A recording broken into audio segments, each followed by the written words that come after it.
दुआ करो सलामत रहे मेरी हिम्मत, दुआ करो सलामत रहे मेरी हिम्मत। सैकड़ों तूफान पर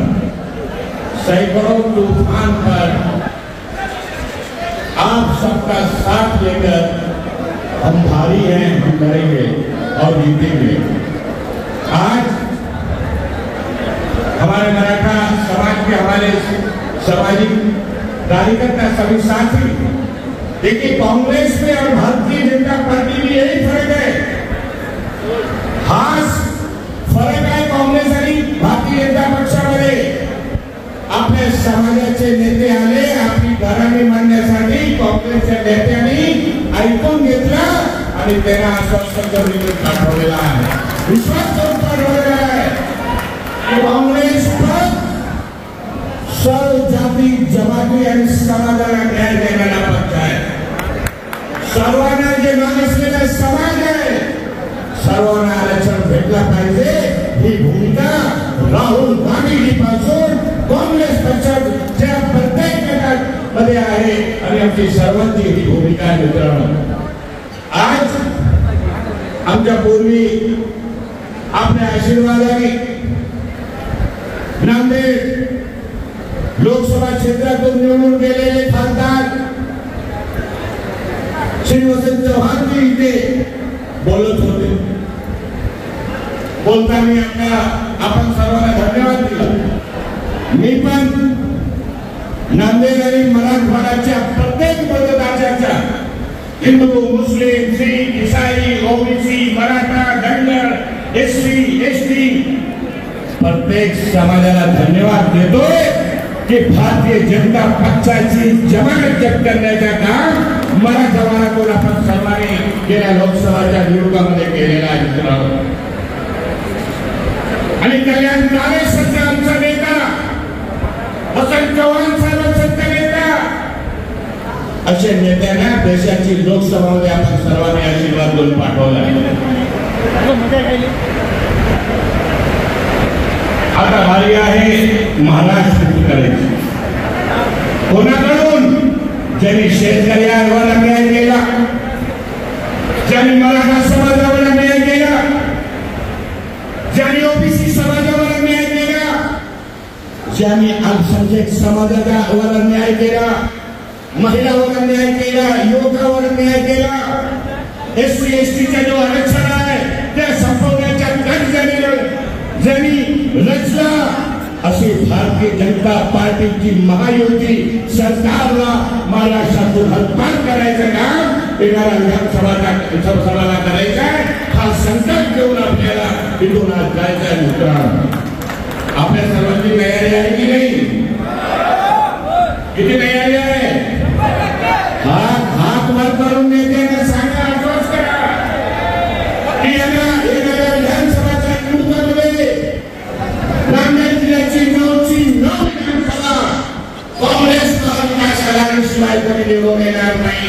हा संकल्प आणि निर्धार करण्याचं काम आपण सर्वांनी आज ते करून गेला पाहिजे। मित्रांनो, प्रत्येक समाजावर आणि किती शांत करायचं, किती शांत करायचं। परवाच देशाच्या लोकसभामध्ये मुस्लिम समाजाच्या वक्फ बोर्डाच्या कायद्यामध्ये चुकीची तरतूद करण्याचा बिल आणला आणि त्या बिलच्या विरोध जर जोरात कोणी बोलला असेल तर आमचे काँग्रेसचे केसी वेणुगोपाल साहेबांनी राज्याच्या लोकसभामध्ये फलकावून सांगितलं की हा जे बिल तुम्ही आणताय ते चुकीचं आहे आणि याचा विरोध करणार आहोत। काय सांगायचं?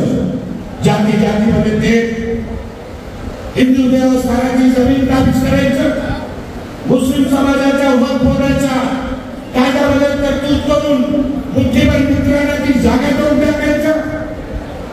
तरुण महाराष्ट्राचे तरुण बेरोजगार लोकांना रोजगार देण्यासाठी ज्या कंपन्या आहेत त्या गुजरातला शिफ्ट करून द्यायचं। किती दिवस सहन करणार? हे तरुण का आले?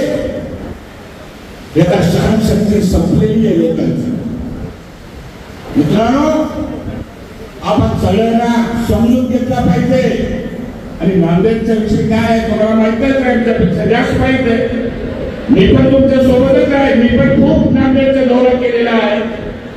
लोकसभा आहे तर चला नसीम खान, विधानसभा आहे तर चलो नसीम खान, महानगरपालिकेच्या निवडणुका आहे तर चला नसीम खान.